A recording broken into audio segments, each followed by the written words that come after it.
She was left at the altar, and as everyone murmured, her millionaire boss approached slowly, leaned in, and whispered, "Play along, pretend I'm the groom. He's been waiting like an idiot for 2 hours." Music! I'd bet anything that coward bailed. Sophia squeezed her fingers against the half-open door of the ballroom, fighting the urge to run. The gravelly voice of her Uncle Frank cut through the stifled laughter of the group that had formed near the bar. 200 people gathered at the Ritz-Carlton, and she could hear every damn whisper as if they were shouting directly into her ear. Poor thing. Can you imagine the humiliation? A female voice Sophia couldn't identify responded. All that money Gerard spent the banquet, the flowers, the orchestra, and the groom didn't even have the balls to show up. A choked laugh. Another, and then another. The entire hall seemed to vibrate with barely concealed morbid curiosity. Sophia closed her eyes, trying to breathe, but the corset of her wedding dress was strangling her. Every inhalation hurt. Every second that passed sank her deeper into an abyss she didn't know how to escape. "I saw him this morning," posted an Instagram story. Someone else blurted out with that juicy, gossipy tone people relished. "He was at the airport, JFK Terminal 4, international flights. No, the guy left the country." "Are you kidding me? He went to Vegas with his buddies." "Here's the proof." "Check my phone." The murmur grew into a wave, carrying with it nervous giggles, feigned gasps of surprise, and increasingly merciless comments.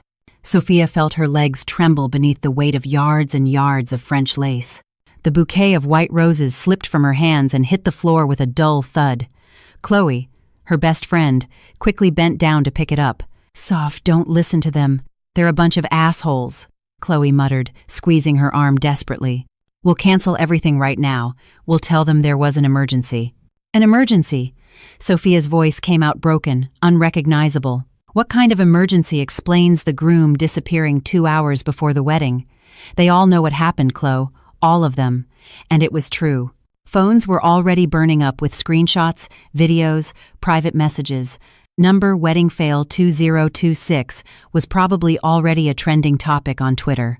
By tomorrow, every last acquaintance, college classmates, forgotten Facebook contacts would have heard some distorted version of how Sophia Davis was abandoned at her own wedding.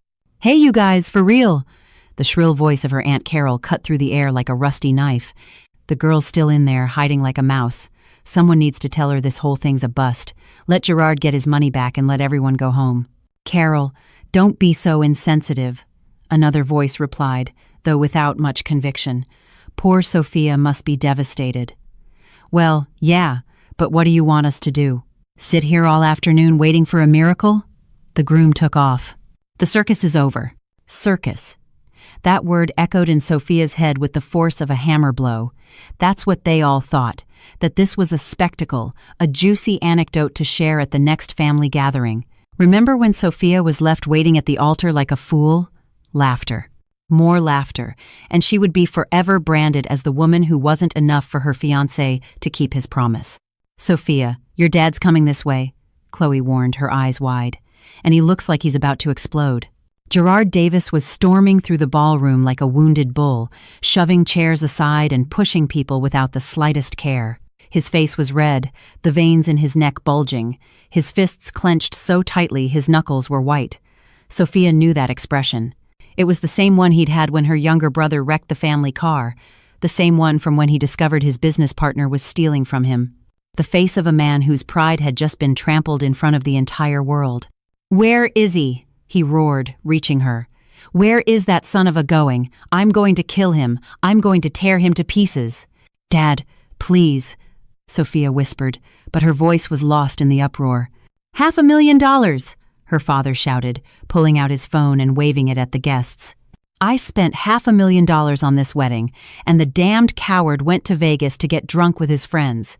He posted it on Instagram. He's bragging about his getaway while my daughter is waiting for him here."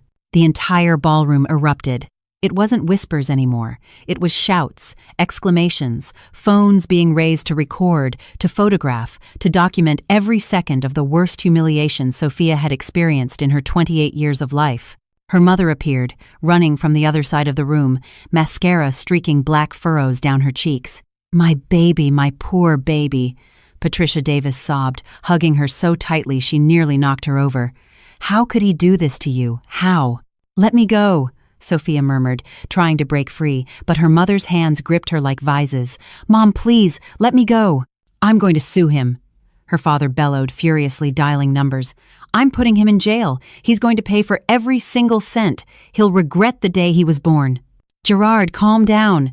One of her uncles tried to intervene, but it was useless. Calm down? Calm down? He made a fool of me, of my daughter, of my entire family. In front of my partners, my clients, in front of... Excuse me. The voice cut through the chaos like a scalpel, sharp and precise. Everyone turned. A tall man, athletically built, in an impeccable gray suit, was striding down the central aisle with measured steps. His presence radiated effortless authority, as if his very being there reorganized the energy in the room. Guests instinctively moved aside, creating a clear path. Sophia looked up, wiping tears with the back of her hand, and felt the world stop. Julian Croft, her boss, the most renowned architect in New York City, was walking straight toward her in the middle of the most shameful disaster of her life. Mr. Croft, Sophia stammered, a new wave of humiliation washing over her. I'm so sorry. You shouldn't be seeing this. But Julian didn't stop. He reached the makeshift altar, turned to face the crowd, and spoke with that deep voice Sophia had heard 1,000 times in business meetings, but never with this particular tone. Firm, protective, lethal. I sincerely apologize for the delay, he announced, looking at the guests with an impassive expression. I ran into some trouble with traffic on the FDR. An accident blocked 3 lanes, but I'm here now. The silence that followed was absolute. Sophia blinked, confused. Delay? What was he talking about? Julian turned back to her, closing the distance in 2 long strides. He leaned in just enough for only her to hear his next words, whispered with an intensity that sent a shiver down her spine. Play along, pretend I'm the groom. Sophia opened her mouth, but no sound came out. Julian took her left hand firmly, lacing his fingers through hers with a practiced ease. His dark eyes studied her with the same concentration he used when reviewing architectural plans, analyzing every detail, calculating every variable. Trust me, he added. So low the words barely brushed the air between them. Or let me do this for you. Your call. Sophia's world had shrunk to that single moment, to those eyes that looked at her without pity, without mockery, without the morbid curiosity she had seen in everyone else. Only determination, and something else she couldn't identify. Julian, you can't, she murmured, aware that 200 pairs of eyes were still fixed on them. This is insane. You can't just... I can, and I'm going to. So I need you to decide, right now. Do you want everyone here to go home with the story of how you were abandoned? Or would you rather give them something completely different to think about? Her father stepped forward, frowning. And who are you? What's going on here? Julian released Sophia's hand just long enough to extend his own toward Gerard Davis in a cordial gesture. Julian Croft, architect, Sophia's boss at the firm, and the man who's going to marry your daughter today. The collective gasp was deafening. Patricia Davis swayed, clutching her sister's arm for support. Gerard Davis stared at Julian as if he had just announced he was an alien. The murmurs exploded in every direction, mixing into an incomprehensible whirlwind of surprise, confusion, and disbelief. What the hell? Her father began, but Julian had already turned back to Sophia, completely ignoring the chaos he had just unleashed. He held out his open hand, patient, waiting, an invitation, an escape, a decision that would change everything. It's your decision, Sophia, he repeated, but decide now. She looked at that outstretched hand, then at her father, red with fury and confusion, at her mother, crying uncontrollably, at the guests with their phones held high, recording, waiting for the next chapter of the scandal, at Chloe, who stared at her, wide-eyed, not knowing what to do, and then she heard Uncle Frank's voice filter through the noise again. Who does this guy think he is? Superman to the rescue? This is getting good. More laughter, more ridicule, more humiliation. Sophia gritted her teeth, lifted her chin, and took Julian Croft's hand with such force she felt her fingers sink into his. Let's do it, she said, and her voice sounded firmer than it had in the last 3 hours. Julian nodded, a minimal smile curving the corner of his lips. Then he turned to the officiant, who who was still standing by the altar with a look of utter bewilderment. "Sir, may we proceed with the ceremony? I apologize for the delay, but as I said, there were complications with the traffic." The officiant blinked several times, looking from Julian to Sophia to Gerard Davis and back to Julian. I need to verify the documents. The birth certificate, the groom's official ID, the witnesses. I have everything right here." Julian pulled a leather wallet from the inside of his jacket and extracted perfectly folded documents. "My ID, my birth certificate. The witnesses can be the same ones who were already designated. Any problem with that?" The officiant took the documents with trembling hands, reviewing them with professional meticulousness. Sophia took that moment to get closer to Julian and hiss between her teeth. "You bring your birth certificate to a wedding? Who does that?" "Someone who was prepared for any eventuality," he replied without looking at her, maintaining that mask of absolute serenity. "This is crazy. We can't actually get married. You're my boss. This doesn't make sense." "It makes perfect sense," Julian countered, finally turning to face her. "Or would you prefer your father ends up in jail for trying to kill Ryan when he finds him? Because believe me, he'll look for him. And knowing Mr. Davis's temper, it won't end well." Sophia glanced at her father, who was still clenching his fists, his face contorted, muttering threats as he dialed numbers on his phone. Julian was right. Her father was capable of catching the first flight to Vegas, finding Ryan, and doing something stupid he would regret for the rest of his life. "The documents are in order," the officiant announced, though his tone was still hesitant. "But I must advise you that this is a legally binding act. Once you sign, you will be legally married under the laws of this state. Are you certain you wish to proceed?" Julian looked at Sophia. She felt the weight of that gaze, the silent question it held. She could still back out, still say no, face the humiliation, let everyone go home with their version of the story. Or she could do this absolute madness that made no sense, but which, in some twisted way, did. "We're sure," Sophia replied, before her brain could convince her otherwise. The officiant nodded slowly. "Very well, then let us proceed." He turned to the guests, cleared his throat, and spoke in a professional voice. "Ladies and gentlemen, we will now begin the civil ceremony between Miss Sophia Davis and Mr. Julian Croft. I ask for your silence and respect during the proceedings." The murmuring didn't stop completely, but it subsided to a more manageable level.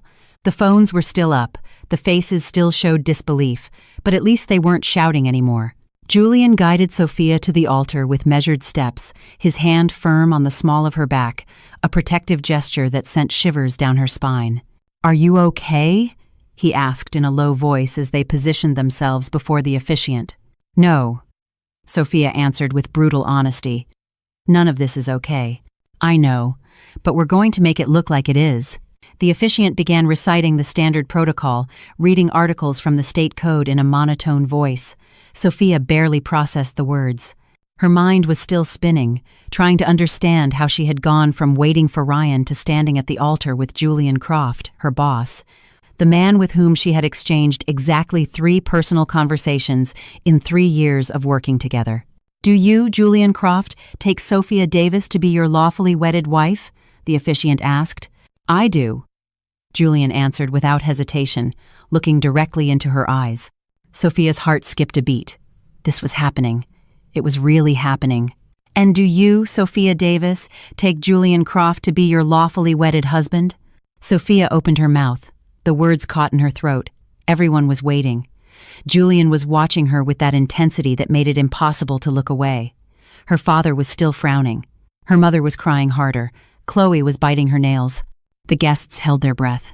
"I do," she finally whispered, and the 2 words came out like a sentence. "By the power vested in me by the state of New York, I now pronounce you husband and wife," the officiant announced. "You may kiss the bride." Sophia panicked. They hadn't planned for that.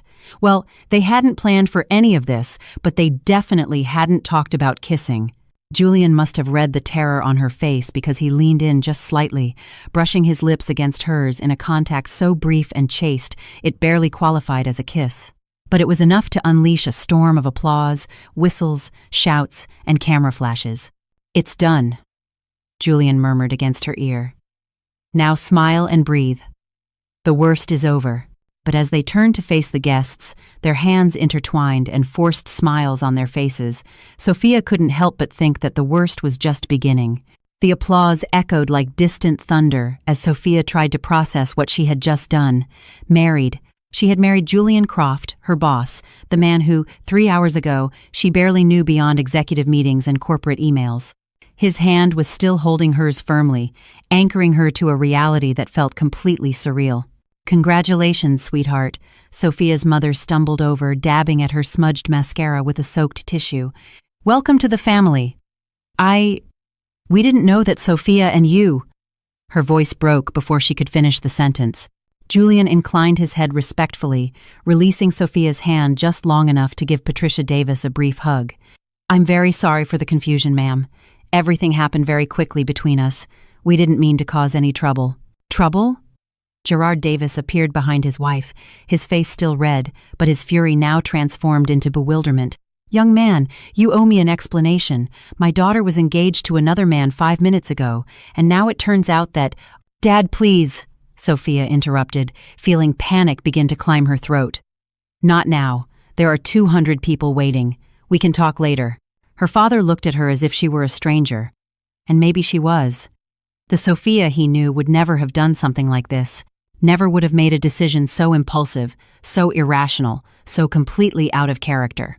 But that Sophia hadn't been jilted at her wedding in front of all her family and friends. "Your father is right to want answers," Julian intervened calmly, "and I will give them to him. But as Sophia said, right now we must attend to our guests. They spent time and effort to be here. It would be rude of us not to thank them for their presence." Julian's cool, reasonable logic disarmed any argument. Gerard clenched his jaw, nodded curtly, and walked away, muttering something unintelligible. Patricia Davis looked at them both with teary eyes before following her husband. Sophia exhaled the breath she didn't know she'd been holding. "Breathe," Julian murmured without looking at her, maintaining that polite smile as he nodded to guests who were beginning to approach. "Keep your composure. Just a few more hours, and this is over." "And then what?" Sophia hissed between her teeth, forcing a smile as Aunt Carol passed them with a suspicious look. "Then we figure it out. But right now, I need you to act as if this is exactly what you wanted." Chloe came running, her heels clicking against the marble floor. "Soph, what the hell just happened? You married your boss? Are you insane?" "Probably," Sophia admitted, feeling hysteria threaten to bubble up from her chest. "But it's done, Chloe. I signed. I said yes. It's done." "You must be Chloe," Julian interrupted, extending his free hand toward Sophia's best friend. "I've heard so much about you. Sophia talks about you all the time." Chloe shook his hand warily, studying him as if he were a puzzle she needed to solve. "I don't remember Sophia mentioning anything about you two. Not once." "We preferred to keep it private," Julian replied, without flinching. Given the professional circumstances, it seemed the most sensible thing to do. Right, sensible. Because getting married by surprise in the middle of a disaster is so sensible. "Chloe, please," Sophia begged. "Not now." Her friend looked at her with a mixture of concern and frustration before sighing. "Fine. But you and I are having a very long talk after this. Got it?" Sophia was grateful that at least Chloe wasn't making an additional scene. The event coordinator approached with his clipboard, looking considerably more relieved than he had 20 minutes ago. "Mr. and Mrs. Croft, shall we proceed with the reception?" "The banquet is ready, the orchestra is awaiting instructions, and the guests are starting to ask about the toast." Julian consulted his watch, a Patek Philippe that probably cost more than Sophia's car. "Go ahead. Everything is planned." "Perfect. Then, if you'll accompany me to the main ballroom." The next 30 minutes were a blur of smiling faces, forced congratulations, and curious glances. Sophia shook more hands than she could count, received hugs from relatives she barely knew, and smiled until her cheeks ached. Julian moved beside her with practiced ease, answering questions with elegant evasions, deflecting uncomfortable conversations toward safer topics. "Your husband is handsome," a distant cousin whispered in her ear, "and you can tell he has money. Just look at that suit, those shoes. That watch must cost as much as my house." "Yes," Sophia replied automatically, not knowing what else to say. "So how did you meet? Because just yesterday you told me you were marrying Ryan, and now—" "It's complicated," Sophia cut in. "Excuse me, I think my mom is calling me." She fled before her cousin could ask any more questions, taking temporary refuge beside one of the columns decorated with white flower garlands, trying to catch her breath. The corset was still squeezing her ribs. The veil felt like it weighed a ton on her head. Her high heels were killing her feet. And worst of all was the constant feeling of acting in a play where no one had given her the script. "Are you okay?" Julian's voice startled her. She hadn't heard him approach. He offered her a glass of champagne, which she accepted with trembling hands. "No," she admitted, taking a long sip that burned her throat. "I'm not okay. None of this is okay. I know, but you're handling it better than you think." "Better?" "Julian, I just married you. I don't even know what your favorite color is. I don't know if you have siblings. I don't know where you live. I know absolutely nothing about you, except that you're an architectural genius and you hate decaf coffee." A minimal smile curved Julian's lips. "Navy blue. I have a sister who lives in Barcelona. I live in a penthouse in Soho, and I'm right to hate decaf coffee because it's a blasphemy against nature." Despite everything, Sophia felt a hysterical laugh bubble up in her chest. "This is insane." "Completely," Julian agreed. "But it's a solvable insanity. Listen, I know this is a lot. I know you don't know me, but I promise you, we are going to fix this. We just need to get through today. Let people go home peacefully, and tomorrow we'll sit down and talk calmly about what's next." "And what is next?" Sophia asked, looking at him directly. "A quickie divorce? Pretend for a while? What exactly did you plan when you decided to do this?" Julian studied her in silence for a moment that felt eternal. There was something in his eyes that Sophia couldn't decipher, something deeper than simple compassion or a sense of duty. "Whatever you need it to be," he finally answered. "I did this for you, Sophia. Not out of obligation, not out of pity, because—" "The bride and groom for the toast," the coordinator announced with excessive enthusiasm, interrupting whatever Julian was about to say. Sophia wanted to scream for him to wait, that she needed to hear the end of that sentence. But they were already being guided to the center of the ballroom, where 2 crystal glasses awaited them on a decorated table. The orchestra began to play a romantic melody. The guests formed a circle around them. The phones were raised again, capturing every angle. Julian took his glass and raised it, looking first at the guests before turning to Sophia. "I want to thank everyone for being here today. I know the circumstances have been unusual, but life rarely follows the plans we make. Sometimes it surprises us. Sometimes it gives us exactly what we need when we least expect it." He paused, and his eyes met Sophia's with an intensity that took her breath away. "Sophia, from the first day you walked into the firm, I knew you were different. Your dedication, your intelligence, your ability to solve problems others don't even see. But more than that, your kindness, the way you treat every single person with respect, no matter their position. That's not something you can teach. That's just who you are." Sophia felt tears welling up in her eyes. These weren't empty words. Julian said them with a conviction that rang true. "I don't know what the future holds for us," he continued. "No one does, but I know I want to face it with you. So I toast to us, to the unexpected, to the imperfect, and to having the courage to take a leap of faith when the ground disappears from beneath our feet." Applause erupted. Guests cheered. Someone shouted, "Kiss! Kiss!" And soon the entire room was chanting the same thing. Julian arched an eyebrow in a silent question. Sophia nodded slightly, bracing herself for another chaste brush of the lips like at the altar. But when Julian's lips met hers this time, it was neither brief nor chaste. It was slow, deliberate, consuming. One hand slid to her waist, pulling her closer. The other cupped her face with a tenderness that contrasted with the intensity of the kiss. Sophia felt the world dissolve at the edges. The noise turn into a distant hum, every nerve ending in her body coming alive for the first time in months. When they finally pulled apart, they were both breathless. The guests went wild with whistles and applause, but Sophia barely heard them. She could only look at Julian, at those dark eyes that now shone with something that was definitely not an act. "What was that?" she whispered, still dazed. "Convincing performance," Julian replied, but his voice was hoarse, affected. "That wasn't a performance." "No," he admitted after a moment. "It wasn't." Before Sophia could process that confession, the orchestra began to play the couple's first dance. Julian led her to the center of the dance floor, his hand firm on the small of her back. The guests moved aside, forming a circle, watching as they began to move to the rhythm of the music. "Do you know how to dance?" Sophia asked, aware of every inch where their bodies touched. "I had mandatory classes in college," Julian replied. "Architecture and ballroom dancing. An odd combination, I know. Odd, but useful for moments like this." "Moments like spontaneously marrying your boss?" "Yes, definitely something worth including on a university curriculum." Sophia laughed, a genuine laugh that surprised even her. "He has a sense of humor. I didn't know that." "There are a lot of things you don't know about me," Julian murmured, spinning her gracefully. "But you'll have time to find out."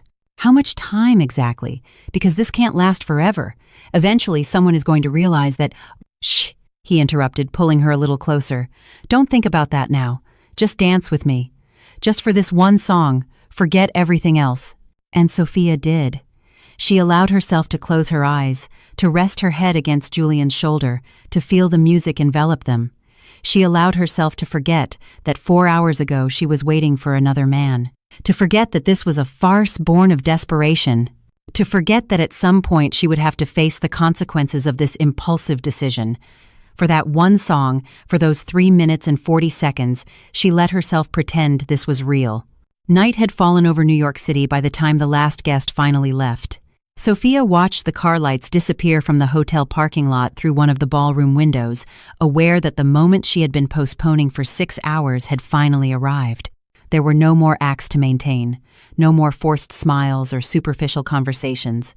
It was just her and Julian, and a reality neither of them knew how to face. "Do you want me to call your family?" Julian's voice broke the silence from somewhere behind her. "Your father left pretty upset.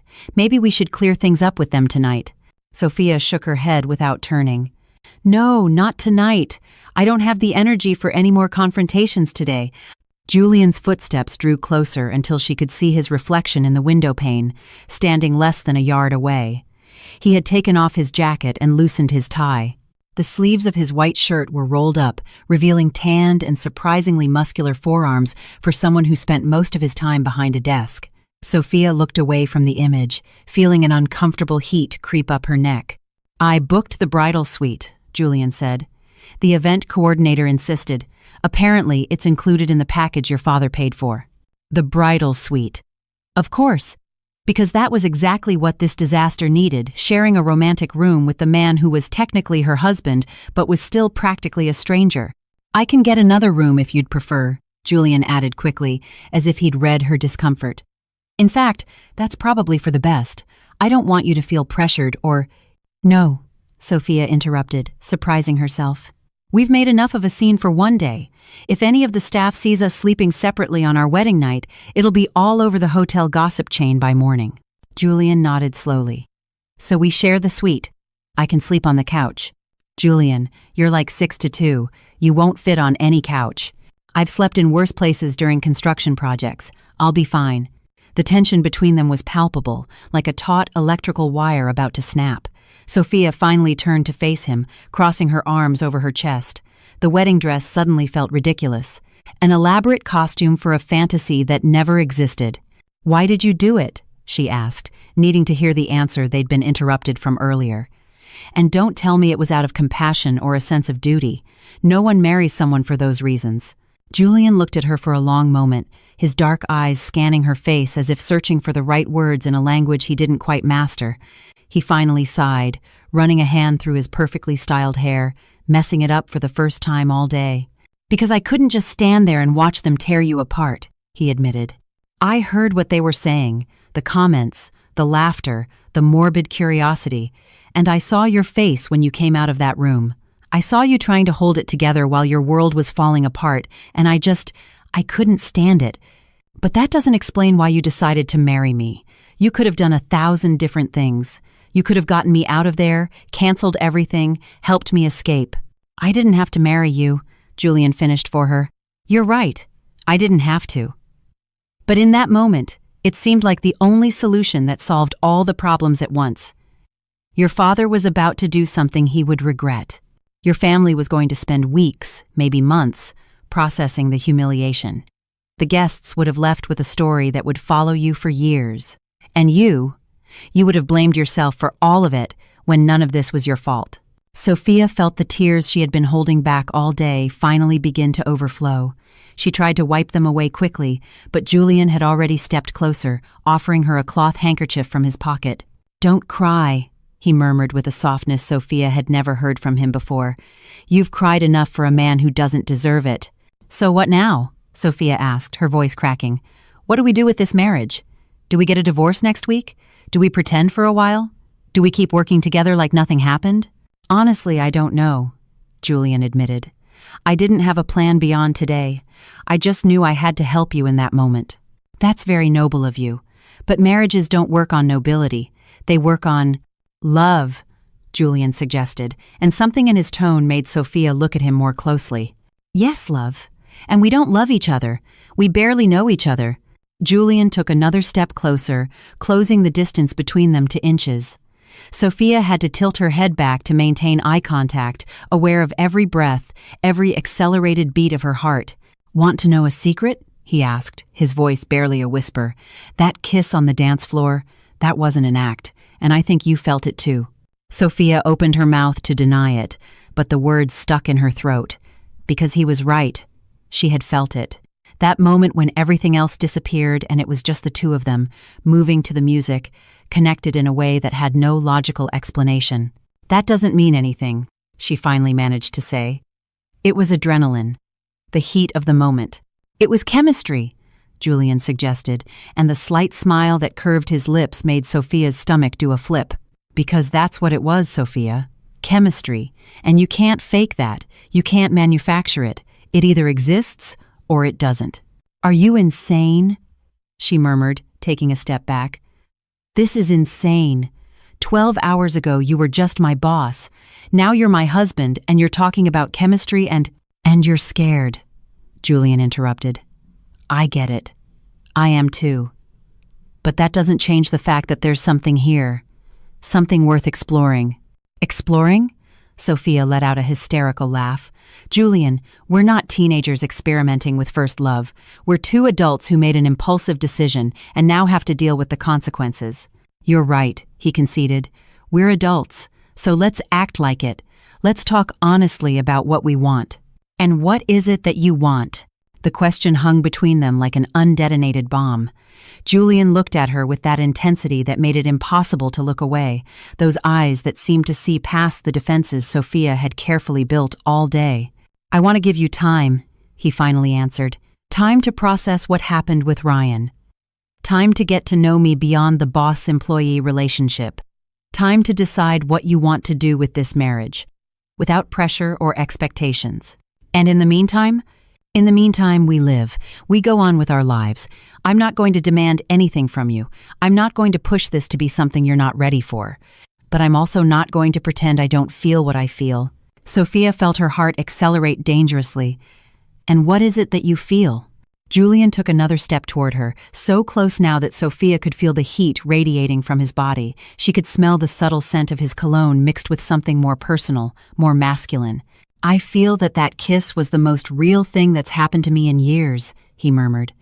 "I feel that when I see you every morning at the office, my day instantly gets better. I feel that getting to know your real laugh, the one you let out when you think no one is listening, is something I want to experience every day. And I feel that what I did today wasn't just to save you from humiliation.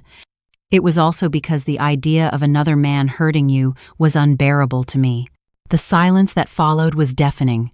Sophia could hear her own ragged breathing. She could feel how every one of Julian's words was embedding itself somewhere deep in her chest, in a place she had kept locked away for the last few months with Ryan. "I can't process this right now," she whispered finally. "It's too much. Everything is too much." "I know." Julian stepped back, giving her space. "That's why I propose that tonight we just rest. Tomorrow, with clearer heads, we can start to figure all this out." Sophia nodded, grateful for the temporary truce. Julian walked to the door where the event coordinator had left their suitcases before leaving. He took Sophia's and placed it near the bathroom. "Take a shower, change, get comfortable. I'll wait out here." "Julian," Sophia stopped him when his hand was on the doorknob. "Thank you for everything, for today, for saving me." He turned, and the smile he gave her was genuine, warm, completely different from the professional expressions Sophia had seen for 3 years at the office. "I didn't save you, Sophia. I just reminded you that you're strong enough to save yourself." When the door closed behind him, Sophia collapsed onto the edge of the king-sized bed, which was covered in rose petals. She picked up one of the petals, feeling its soft, fragile texture. The entire suite was decorated for a romantic night she was supposed to share with Ryan. Scented candles, champagne, heart-shaped chocolates on the pillows. But Ryan was in Vegas, probably drunk in some bar, celebrating his successful escape. And she was here, married to a man who had just confessed to having feelings for her, a man who knew her better than she thought, a man who had risked everything to protect her from the biggest humiliation of her life. Sophia looked at her reflection in the dresser mirror. Her makeup was smudged, her hair a mess, the dress wrinkled. She looked exactly how she felt, destroyed and reassembled at the same time, like something that had been broken and glued back together with a different, stronger, more resilient material. She slowly unzipped the wedding dress, letting it fall to the floor in a heap of lace and satin. She stared at it for a long moment before kicking it into a corner. Tomorrow she would have to deal with the explanations, the consequences, with all the decisions she had made today. Tomorrow she would have to face her family, talk to Julian about the next steps, decipher what all of this really meant. But tonight she just wanted to close her eyes and pretend, if only for a few hours, that the world made sense. The hot water from the shower beat against Sophia's back with a pressure that was almost painful, but it was exactly what she needed. She let the steam fill the marble bathroom as she tried to process the last 12 hours of her life. 12 hours. That's all it had taken for her world to be turned completely upside down. She closed her eyes, resting her hands against the cool tiles, and allowed the day's events to flood her mind without a filter. Ryan abandoning her. The cruel whispers of the guests, Julian appearing like an impossible apparition, the kiss at the altar, the toast, the dance, and then that conversation in the suite, those words that had ignited something in her chest she didn't know how to name. "I feel that kiss was the most real thing that's happened to me in years." Julian's words echoed in her head. How was it possible that a man she barely knew could say exactly what she needed to hear? And why did her body react this way every time he came near? He was her boss, for God's sake. Her handsome, intelligent, successful boss who had apparently been watching her for 3 years without her ever noticing. Sophia turned off the shower and stepped out, wrapping herself in a fluffy white towel. She checked her suitcase, mentally thanking Chloe for packing something other than the ridiculous lingerie set she'd bought for her honeymoon. She found a pair of comfortable cotton pajamas, nothing seductive, perfect for the awkward situation she was in. When she came out of the bathroom, she found Julian standing by the window, looking out at the city lights. He had changed into a gray t-shirt and sweatpants.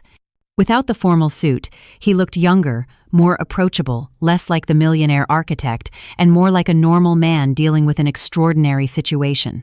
"Feeling better?" he asked without turning, as if he had sensed her presence. "Cleaner, at least," Sophia replied, running a hand through her damp hair. "I'm not sure better is the right word." Julian finally turned, and Sophia noticed the lines of exhaustion around his eyes.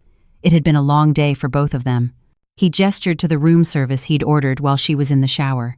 2 plates of pasta, a salad, bread, and a bottle of red wine. "I thought you might be hungry. You didn't eat anything at the reception." Sophia felt her stomach rumble in response. He was right. She had been so busy smiling and acting that she hadn't had a bite since breakfast, which now seemed like a lifetime ago. "Thank you," she murmured, sitting in one of the armchairs near the table. "You didn't have to do this." "Of course I did." Julian sat across from her, pouring wine into 2 glasses. "You need to eat, and I need to process all this with something in my stomach too." They ate in silence for the first few minutes, a silence that was surprisingly not uncomfortable. It was almost companionable, as if, after surviving the day's battle together, they had earned the right to simply exist in each other's space without needing to fill every second with words. "What are you going to tell your family tomorrow?" Julian finally asked, setting down his fork. "Your father practically demanded an explanation." Sophia sighed, taking a long sip of her wine. "The truth, I guess, or at least a version of it. That Ryan left me, that you helped me, that things got complicated. And work?" This question had been gnawing at her since she signed the marriage license. I don't know. How are we going to handle this? We can't just keep working together like nothing happened. The whole firm is going to find out. They probably already have, Julian pointed out. Social media moves fast. By tomorrow morning, everyone in the office will have seen at least 3 different versions of what happened today. Sophia felt nauseous. She hadn't thought about that. Her coworkers, the clients, the vendors, they would all know she had married her boss on the same day her fiancé abandoned her. The speculation would be merciless. Hey! Julian's voice pulled her out of her spiral of panic. Look at me. She obeyed, meeting those dark eyes that studied her with genuine concern. We are going to handle this together, he continued. If anyone has something to say, they can say it to my face. And if anyone dares to disrespect you, they will have to answer to me. Understood? The protective ferocity in his voice stirred something in Sophia's chest. Ryan had never defended her like that. He had never fought for her. She had always been the one to smooth things over, apologize for things that weren't her fault, make everything work.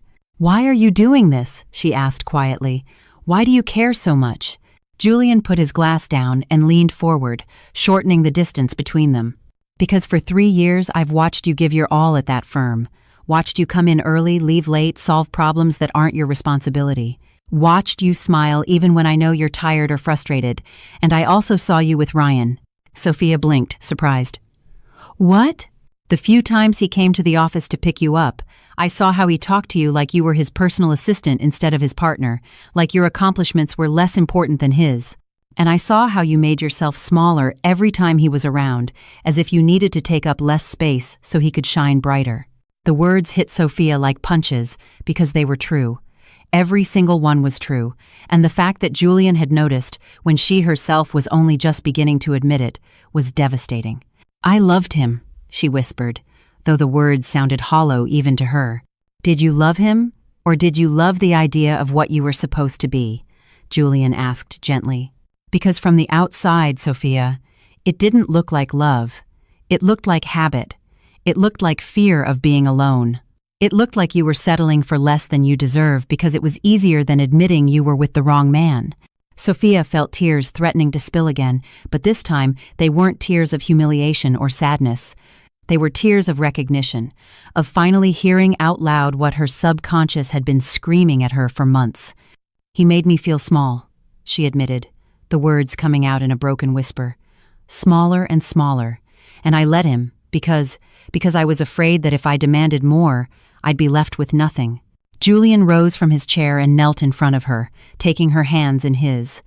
The gesture was so unexpected, so tender, that Sophia couldn't help but stare into those eyes that saw her as if she were something precious, something worth protecting. Listen to me very carefully, Sophia Davis, he said, with an intensity that took her breath away. You are not small. You are brilliant, talented, and capable of things most people can't even imagine. And any man who doesn't see that, who doesn't celebrate that every single damn day, doesn't deserve a second of your time. Julian, and I know this is complicated. I know your life just exploded, and the last thing you need is more pressure. But I also need you to know that when I look at you, I don't see an executive assistant. I don't see an employee. I see an extraordinary woman who deserves to be loved exactly as she is, without having to make herself small so someone else can feel big. Sophia felt her heart pounding so hard she was sure Julian could hear it. The defenses she had been carefully maintaining all night began to crack, revealing something vulnerable and terrifying underneath. I don't know how to do this, she confessed. I don't know how to be your wife. I don't know how to let you in. I'm scared. Of what? He prompted when she hesitated. That this is too good to be true. That I'll wake up tomorrow and find out you were just being kind because you felt sorry for me. That when you really get to know me, when you see all my flaws and my insecurities, you'll realize I wasn't worth the risk you took.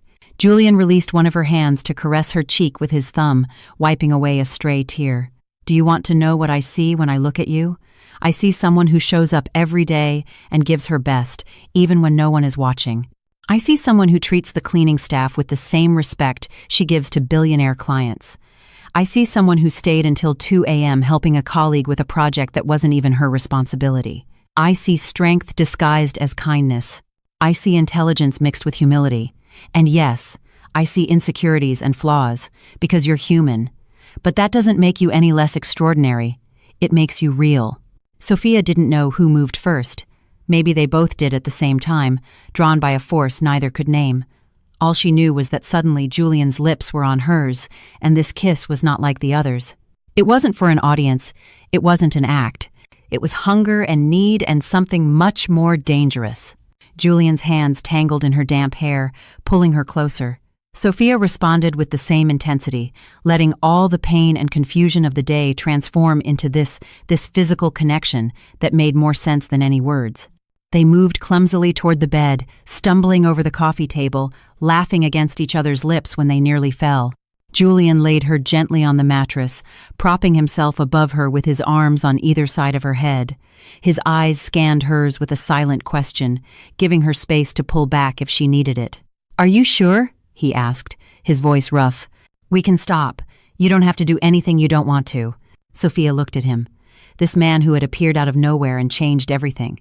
This man who really saw her in a way no one else ever had. And she made a decision. "I'm sure," she whispered, pulling him down to her. "For the first time in a long time, I am completely sure of something." And when their bodies met, when every touch ignited nerve endings Sophia had forgotten she had, when whispers turned to moans and caresses became desperate, she knew she had crossed a line from which there was no return. This was no longer a farce, no longer an act. It was real, tangible, all-consuming. And for the first time since she woke up that morning believing she would marry Ryan, Sophia felt like she was exactly where she was supposed to be. The morning light filtered through the suite's curtains as Sophia awoke, wrapped in sheets that smelled of him and a warmth she hadn't experienced in years. Julian slept beside her, one arm draped protectively over her waist. His face looked younger in repose. The lines of tension softened, his lips slightly parted in an expression of absolute peace. Sophia allowed herself to watch him for a long moment, processing the magnitude of what had happened. 24 hours ago, she was preparing to marry Ryan, convinced she was making the right choice. Now she was here, naked under the sheets with a man who had been practically a stranger and who somehow knew her better than anyone. Julian's phone vibrated on the nightstand, breaking the morning stillness. He stirred slightly, tightening his hold on Sophia's waist before his eyes fluttered open. When he saw her watching him, a slow, devastating smile curved his lips. "Good morning," he murmured, his voice rough with sleep. "Good morning," Sophia replied, feeling heat rise in her cheeks as she remembered the previous night with perfect clarity. Julian reached for his phone, frowning at the screen. 32 messages, 15 missed calls. "This is going to be interesting." "From who?" "Your family, mostly. Some from the office, too, and apparently, my sister in Barcelona found out and is demanding an immediate explanation." Sophia groaned, burying her face in the pillow. "I don't want to deal with this yet. Can we just stay here forever and pretend the outside world doesn't exist?" Julian laughed, a deep sound that rumbled in Sophia's chest. "I'd love to, but eventually we have to face the music, or at least answer a few texts before your father comes to break down the door." As if summoned, Sophia's phone began to ring. Her mother's name flashed on the screen. Sophia looked at Julian in obvious panic. "Answer it," he urged. "The longer we wait, the worse it will be." Sophia took a deep breath and answered. "Mom? Sophia Davis, where are you? Are you okay? Your father and I have been up all night trying to understand what on earth happened yesterday. How did you end up married to your boss?" "Mom, calm down. I'm fine. I'm in the hotel suite with Julian." The silence on the other end of the line was deafening. Then, in a carefully controlled tone, her mother asked, "With Julian? In the suite? Together? We're husband and wife, Mom. Technically, this is where we're supposed to be." "Don't give me technicalities, young lady. Yesterday you were going to marry Ryan. Today you wake up with a completely different man. How do you expect us to process this?" Sophia felt Julian's hand slide onto her thigh in a silent gesture of support. That simple touch gave her the courage she needed to continue. "Ryan abandoned me, Mom. He left the country knowing I was waiting for him at the altar. Julian helped me when I needed it most. And yes, I know it all happened very fast, but it was my decision. No one forced me. And now what? Are you going to continue with this farce, or are you going to get a divorce like any sensible person would after an impulsive marriage?" The question hung in the air. Sophia looked at Julian, searching for any indication of his thoughts, but his dark eyes only reflected the same question back at her. What now? I don't know, Mom, Sophia admitted honestly. We're still figuring out what this is, but I promise you it wasn't a farce. And I didn't make this decision lightly. Her mother sighed heavily. Your father wants to talk to you, and to Julian, today. He says if this man is going to be your husband, he deserves to know him beyond a wedding day emergency. Okay, I'll tell Julian. Where do you want to meet? At the house. Noon. And Sophia? Her voice softened slightly. I just want to know that you're okay. That this is what you really want. Sophia looked at Julian again, at this man who had swept into her life like a hurricane and changed everything. This man who had watched her fall apart and, instead of walking away, had chosen to hold her up. This man who had made her feel more in one night than Ryan had in 2 years. I'm okay, Mom, she replied with a certainty that surprised even herself. Better than I've been in a very long time. When she hung up, Julian was already sitting up in bed, scrolling through his own messages with a concentrated expression. Sophia took the moment to watch him unabashedly. The morning light played across the lines of his back, highlighting muscles that definitely didn't come from sitting behind a desk all day. What? He asked without turning, but she could hear the smile in his voice. Nothing, just wondering how I never noticed my boss is incredibly fit. Julian turned with an arched eyebrow. Incredibly fit? That's all I get after last night. Sophia laughed, throwing a pillow at him, which he caught easily. You're impossible, and you're beautiful, he replied with a simplicity that stopped Sophia's heart. Especially in the morning, with your hair all messy and that smile you try to hide. The moment turned intimate again, charged with the chemistry that had exploded between them the night before. Julian set his phone aside and moved closer, capturing Sophia's lips in a slow, deep kiss that promised more. We have to go see my parents, Sophia murmured against his lips when they finally broke apart. I know, they're going to ask a million questions. I'm prepared. My dad will probably try to intimidate you. He won't be the first. Sophia pulled back to look at him directly. Julian, this is serious. They're going to want to know what we are, what we're going to do, if this is real or temporary, and I don't know how to answer those questions. Julian cupped her face in his hands, forcing her to hold his gaze. Then we answer together. With the truth. And what is the truth? That it started as an impulse to save you from a horrible situation, but that somewhere during the night it stopped being an act and became something real. Something I want to explore. Something I think is worth trying for. What if it doesn't work? Sophia asked quietly. What if in a month or two we find out it was just the adrenaline of the moment? What if we ruin everything we had before by chasing something that isn't meant to last? And what if it does work? Julian countered. What if this is exactly what we both needed, and we were just too blind or too scared to see it? What if wasting this opportunity out of fear is the real mistake? Sophia closed her eyes, feeling the weight of the decision. She could run now. She could ask Julian to annul the marriage, pretend none of this happened, go back to the safe, predictable dynamic of boss and employee. It would be the sensible option, the one her rational brain was screaming at her to take. But her heart, that treacherous organ that had been dormant for so long, had finally woken up, and it was telling her something completely different. I want to try, she whispered, opening her eyes to meet Julian's intense gaze. I want to see where this goes. But I need you to be honest with me. If at any point you change your mind, if you regret doing this, I need you to tell me. I can't survive another abandonment. The pain that crossed Julian's face was visceral. Sophia, look at me. Really look at me. I am not Ryan. I'm not going to disappear when things get tough. I'm not going to make you feel small to make myself feel big.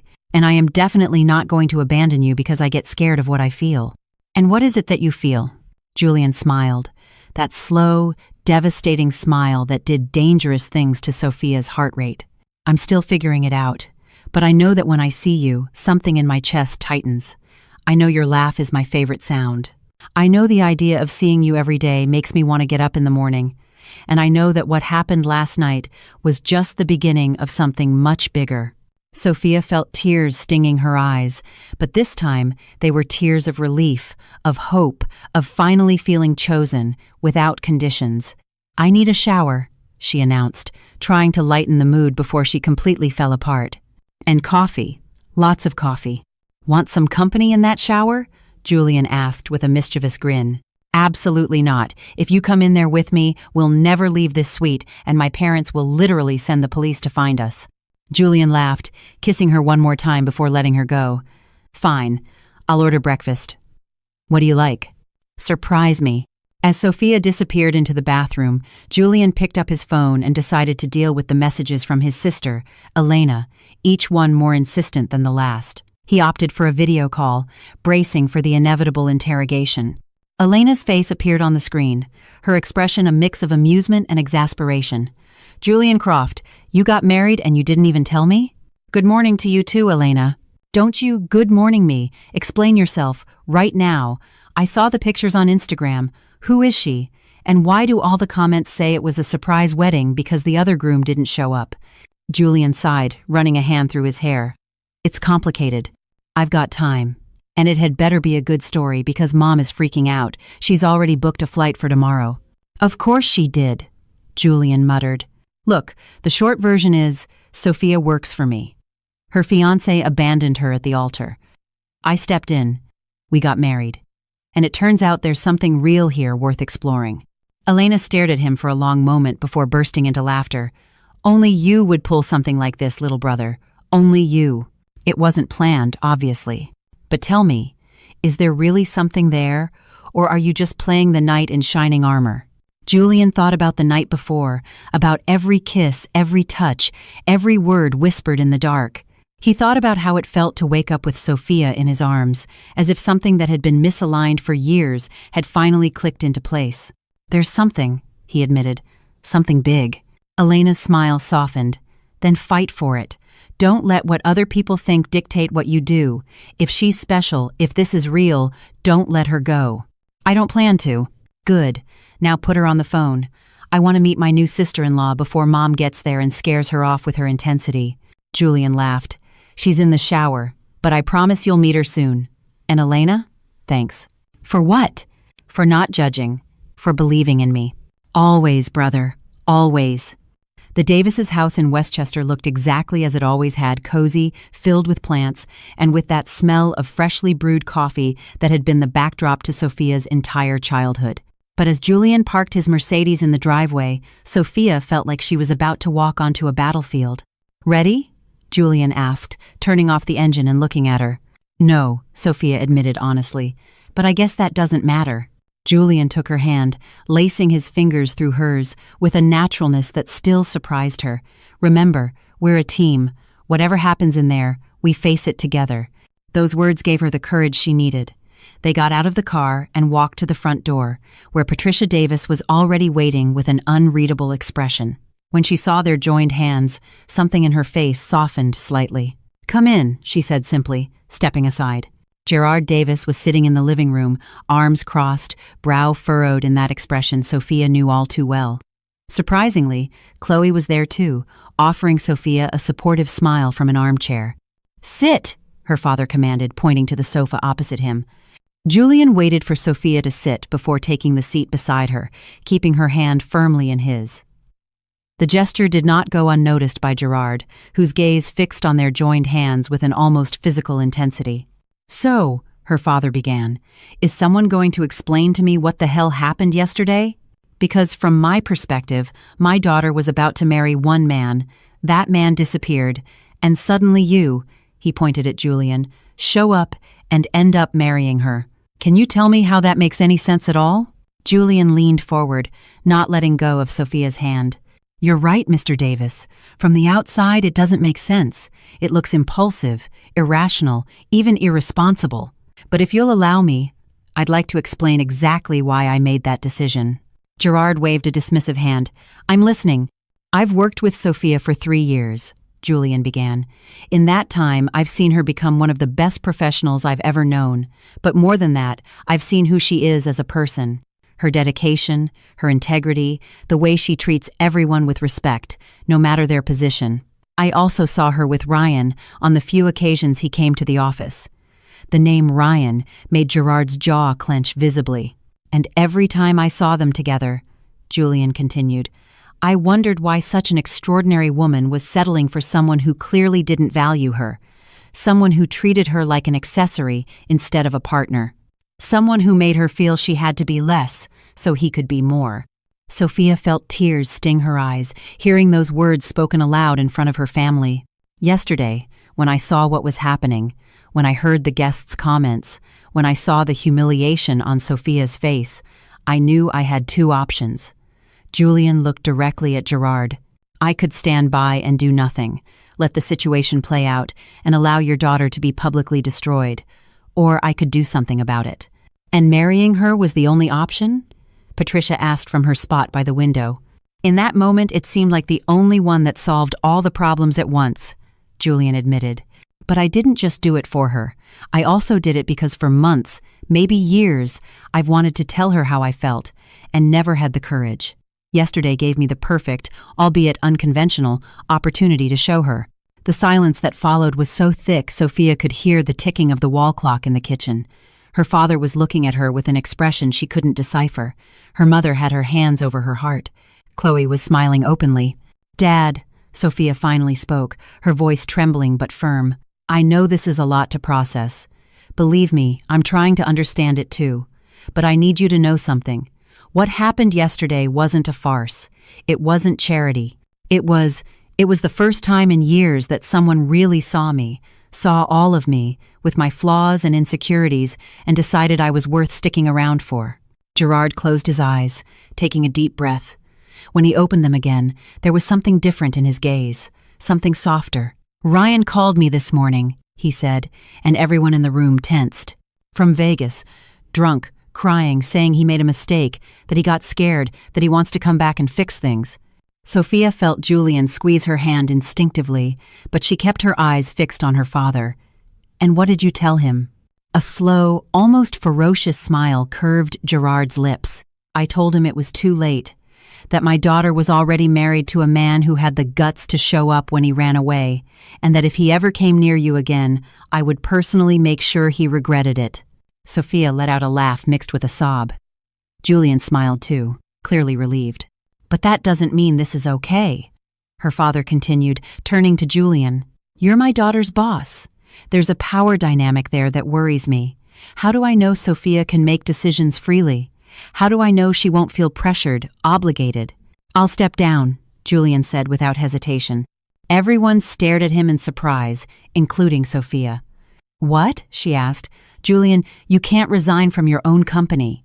"I'm not resigning from the company," Julian clarified. "I'm resigning as your direct supervisor. I'll have my partner reassign you to another department, under another lead. Or better yet, we can promote you to project manager, like I should have 6 months ago. That way you work independently with your own team, and there's no conflict of interest." "Julian, that's not necessary." "It is," he interrupted, looking at her with that breath-stealing intensity. "Your father is right. I never want you to feel trapped in this relationship for professional reasons. I want you to be with me because you want to be, not because you feel you have to be." Patricia Davis came over, perching on the arm of her husband's chair. "And what about you two? What is this exactly? A temporary fling until the scandal dies down? A real marriage?" Sophia looked at Julian, searching for the answer in those dark eyes that had seen parts of her she didn't even know existed. He met her gaze with a small smile, squeezing her hand. "It's real," they both said at the same time, then laughed at the perfect timing.